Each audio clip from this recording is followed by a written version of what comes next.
it's all to play for still. I think so. Do you want to bet against us?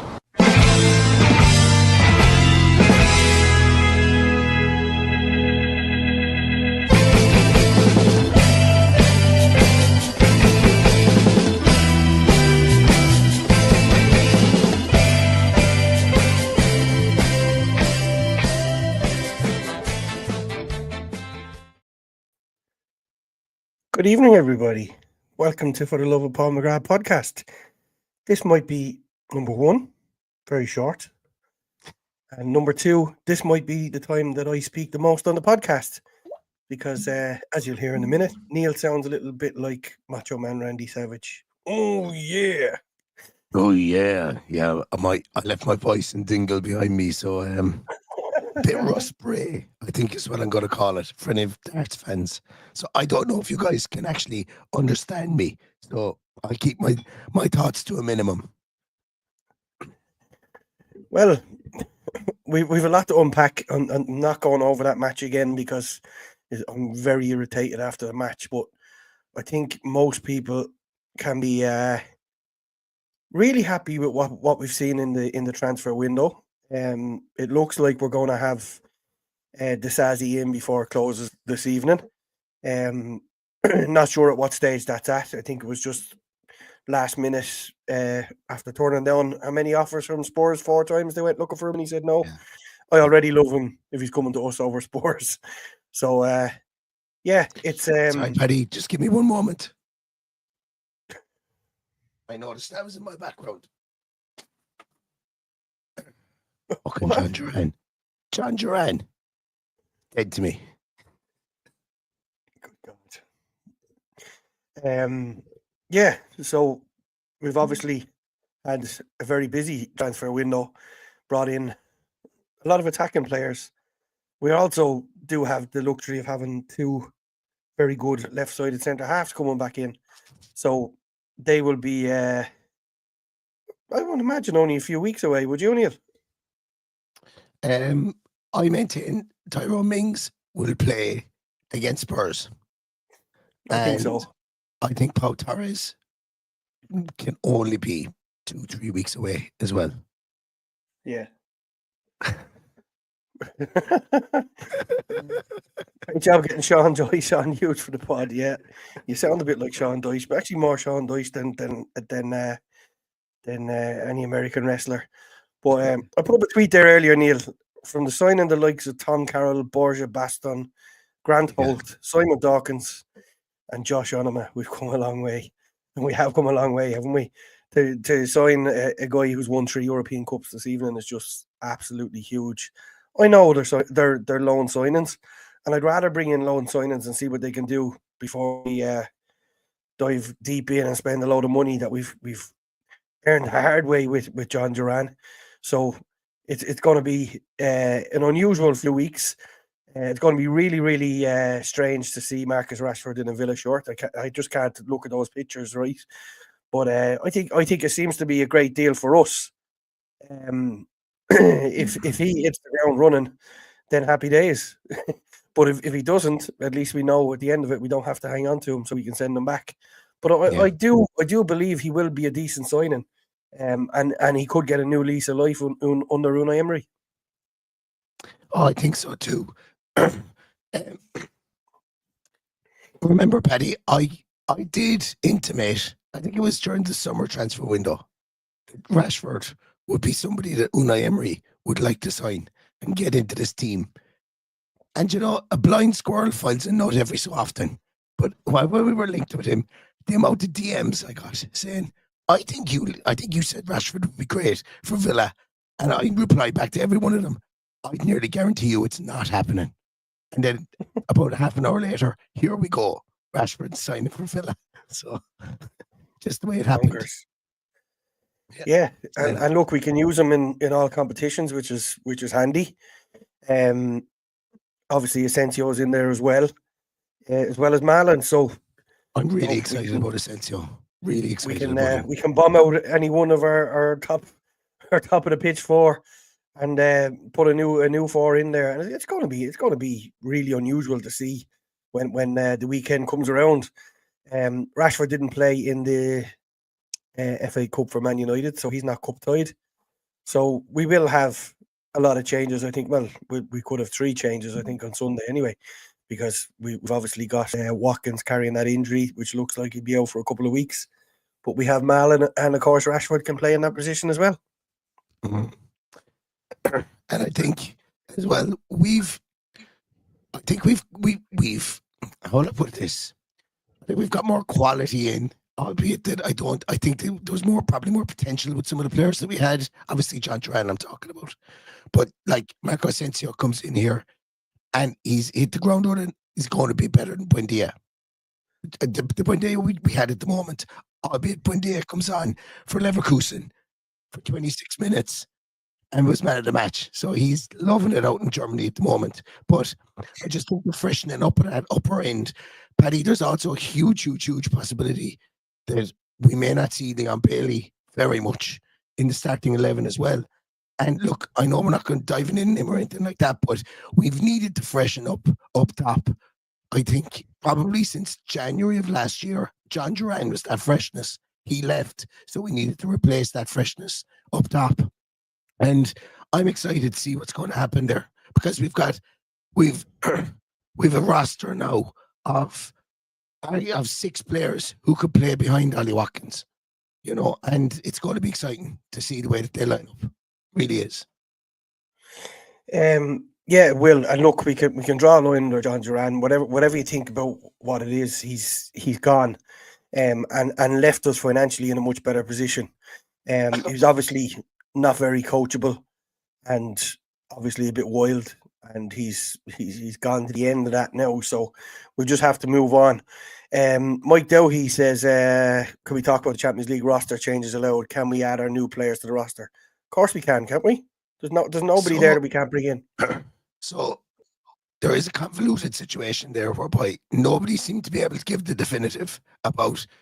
So we've had, depends on how many players we have from our A list that we actually have moved on, will then dictate how many we can play. Now, I know there was some numbers going around saying if you lose 6, you can register 5 or register 4. I don't know. I've not looked them up, but we will register 3 if that's all we can register. And those 3 will probably be the 3. They might even just be the 3 forward guys. But I would imagine that the club know the rules. I'd hope they know the rules anyway. And we're going to be able to register 4 with Disasi, Rashford, Asensio, and Malin being the 4 guys that we register, because Garcia probably won't get in, but Disasi can play right back. Well, Kanzi can play right back. Disasi can come in if needed. So, and Disasi has played at right back for Chelsea as well. Obviously not. Yes. Thank you very much, Ken. Some Lemsip on the way for Neil to sort them out.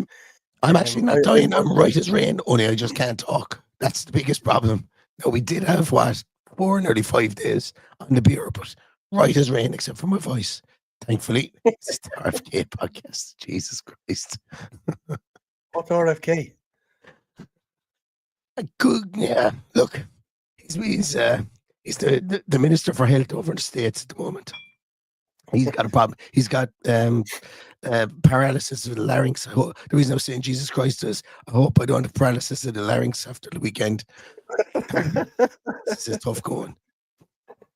Yeah, I just have sleep paralysis, I think, at the moment, and I need a good night's sleep tonight. Off on my travels again tomorrow, so I need to be fresh in the morning. I think we could go to bed once this Disasi one is done and dusted. There's nobody else coming in after that. And look, something can go wrong in that Disasi deal. Hopefully everything goes to plan. It would be good to have that backup in there. And again, another loan, which means we're not obligated to buy him if he's a nightmare. So it all seems like a really, really good business. Well, someone's after asking a question there in the chat. Have I done a Disasi deep dive? I never released it, but I have the slides here if anybody wants to see. So I'm not going to go down through my normal talking points or whatever, just because of my voice. But what we're looking at here is a ball playing defender who's really good in the air, really good at recovering the ball on the ground, doesn't dive in, some concentration lapses. But look, we're Aston Villa. We need to have defenders who have concentration lapses. But just look how busy he is in the right hand side of the field.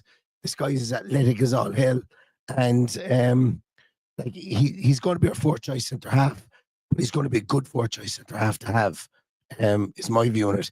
He turns, we said 27, 26, 27, 27, the 11th of March. So he's hopefully in his prime. And the fact that he wanted to work under Unai Emery and come and play for this club, I think that's huge, because same thing about Asensio, same thing about Rashford. Unai Emery has got these three guys in the door because they wanted to play for Unai Emery. I think that's cool. I think that's a good point to make too, because it just shows, I suppose, how far the club has come from that point of view. I don't know whether we're overpaying for any of these guys. I know we're contributing to wages, but you know, at the end of the day, they're looking to come to play for Unai Emery, and that can only be a good thing. You have to hope. Yeah, I'm not sure what happened there. I don't know whether everyone else could hear you, but I couldn't hear you. Okay, but as you say, he comes with a lot of experience. He's nearly 27 years of age, big brood of a man at 6'3". You know, played, you know, over 100 games with Monaco, 30 odd games with Chelsea, has 5 French caps. So this is no mug, albeit he's been brought in as a stopgap. We could find ourselves in a situation where we can sign him in the summer and get a really good deal on him. Yeah, and you know what? Once again, we're not tied to signing him during the summer either. That's the thing, you know. So it could be a case here that Villa could, and this is something I was going to bring up in a moment. Villa could have boxed them, like, and you know, sometimes I think the Villa are thinking outside the box, and sometimes like those people giving out about Manchi saying, "What's he doing? Panic buying, blah blah blah blah blah," and people could be right. People could be absolutely right with that. But when you think about it, we've improved our squad and we've tightened up the holes that we need to tighten up, and we still have the bonus about 55, 60 million profit in the bank. So, like, even if these guys don't sign, and I know that that's not counted their wages or whatever, but even if these guys don't sign full time afterwards, and they get us into the Champions League, or get us progressed in the Champions League, or get us to win an FA Cup, well, then, you know, the club is still thinking outside the box, because we are still in PSR territory, and that's the pain in the neck at the moment. Yeah, and look, we've hopefully rectified a lot of that with the John Duran sale, and we haven't exactly broke the bank in what we've paid during this window. What about, we haven't said a whole point about Asensio. Are you as excited as I am about this one? He's the one I'm most excited about, and the reason I'm most excited about him is because if, like, we've had games, we've seen games where Morgan Rogers has absolutely, we've seen him off of podcasters, thanks a million, but we've seen games where Morgan Rogers has absolutely grabbed the game by the scruff of the neck and been brilliant. But then remember, he went on a kind of a run of 6-7 games when he wasn't great, and we had no one else who could do that role. And Asensio, for me, can. I think a lot of people are talking about Asensio playing off the right. I don't think he will. I think he will, but I think it predominantly will be in around that number 10 role. When he did his ACL, so I've done a podcast on Asensio, go back and watch it. It was maybe about 18 months ago. When Asensio burst onto the scene, he was an absolute rapid winger, but he then did his ACL and he's moved infield, he started to move infield and be more creative, and he's become a much, much better footballer for it. Now, he hasn't got as much game time because, look, a lot of the teams he's been at, you start moving infield, you start encountering some really, really good players that you have to try and push out of the way. So, look, I'm really excited for him. I think if we were to get, like, in games, you talk about the impetus of bringing substitutes on. I'm not saying he's just going to be a substitute for us, but in games where maybe Morgan Rogers isn't doing the job, and we need to bring somebody on in the 10 role, him, John McGinn, they're the kind of guys we're going to be looking to come on in that role. And I think that's exciting, because we didn't really have any other person that we could put in that role and be be confident that they were going to have a change of pace or maybe a change of technical ability in that 10 role. So I'm really excited about him. Really am. Yeah. Two comments there. John says, gotta trust Unai. Rashford, Asensio and Malin are major upgrades on Buendia and Philogene. Nobody's going to argue there. And Andy Badger, I'm totally with you on this. I'm delighted we didn't get Felix. 100%. Gaz has arrived a bit late there. He's telling you to turn up your microphone. I can't turn up my microphone, but Gaz, I have no voice. That's why my microphone is the way it is. You have no idea is. what this man has been through for the last 6 days. So be thankful that we're even here at all, because I woke up this morning and I couldn't talk either. So I've got better as the day has gone along. But it's been a rough week. I'll put it to you that way. Between you've had your stag, I was at our good friend Noel's wedding, and then we had another scoop of pints last night as well. So I got to day 3 of your stag, which most people never get to day 3 of a stag. So fair play to you for getting that far. And then, of course, we had the trip to Villa Park last Wednesday. So we are lucky to be here. Definitely lucky to be here. Anything else you want to go through, Neil? I do. I just want to touch briefly, because we will have to leave in a moment, because my voice just won't be able to take me anymore. But I'm loving some of the business Villa have done in sending young players out. And some of the clubs they've gone to, like it's just been confirmed there, Caden Young has joined Royal Antwerp on loan. I have huge hopes for Caden Young.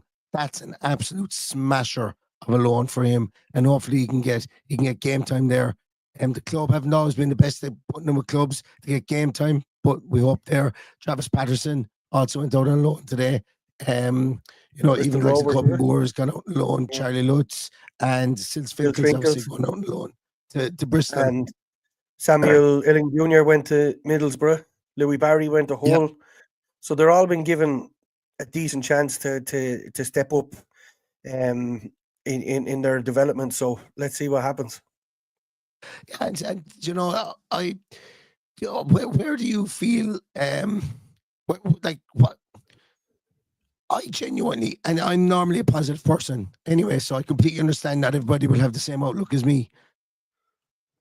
I think it's been an absolute ripping brilliant January transfer window. I think because the quality of players we brought in at this time, at a time when it's hard to get transfers over the line in January, has been good. And I think when you look at it that way, you have to go, do you know what? Now we've something to look forward to in the second half of the season. Whether it works or not, I don't know, but at least there's going to be some people looking very forward to stuff. Specifically Rashford, see how he does. Asensio, Malin, we barely even spoke about him. And, we've got the cover right centre half we needed as well. Bring on the rest of the season. Bring it on. Yeah, we haven't mentioned Kosta Nedeljkovic as well. Looks like he's drawn a line under him, given the fact that there's an option to buy in that as well. So, look, best of luck to him. RB Leipzig, he could go there and really rip it up, but unfortunately, it's all business. If he's not going to get in, if Unai doesn't rate him, and let's face it, we've seen that over the last few weeks, or the last few months, where he's played Konsa in that position as opposed to playing him there. So he obviously doesn't trust him. He's obviously not developing at the rate that he wants him to.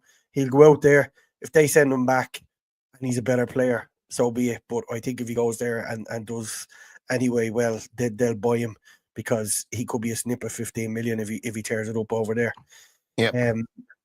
Is there someone else to go out that we didn't discuss? I'm not sure there is there? Obviously, Buendia, we touched on that. I think that's a good move for him. I've said it before. I don't think he fits into our system. So that could become permanent if that goes really well for him. You would imagine they'd come looking to try and buy him. That league might suit him as well. A little bit slower, a little bit more technical, and that kind of play suits him down to the ground. Yeah, and look, nobody can take out their crystal ball and say that the signings we made are going to be brilliant. But as I say, we have to look forward to it now, and they're going to get game time, and we're going to see them in the new Emery system. And all we can do is hope that they're the best possible versions of themselves that they can be. And if they are, Aston Villa will get the results they deserve. And look, that's all you can hope for with transfers. That's all you can hope for. That's it. And look, we've spoken about what Duran has brought in. There is a projected, should we once we play the next round of matches, it's at least 80 million in the bank over this Champions League period. So it's absolutely fantastic for the club. And Jesus, if we could just get back into it again, imagine what we could do over rolling that over every year. It would be absolutely phenomenal. You've seen how we've managed the accounts with the Jack Grealish money with the PSR. That's gone out of it now. So to get the John Duran money, to get the Champions League money, if we could just roll it in again, we'd have to think we're going to be playing with the big boys. Yeah, absolutely. 100%. Right. I know a lot of people have just joined there a moment ago, but as you can hear, I have no voice, so I can't talk anymore. Thanks a million, everybody. There's nearly 1,300 people in here between all different platforms. Really appreciate your time. I wish my voice was a small bit better, but it isn't.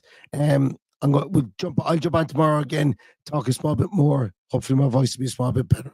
But thanks a million. That's all I can say. And Paddy, you do the outro because I need to cough. Yeah, well, look, thanks everyone for coming in. As Neil just said, sorry, this is shorter than usual and shorter than you expect. You know that Neil usually would talk a lot more than he has done tonight. And my thoughts and prayers are with your voice and hope that it returns tomorrow. So all that's left to say is stay safe, stay healthy, and up the Villa. Up the Villa.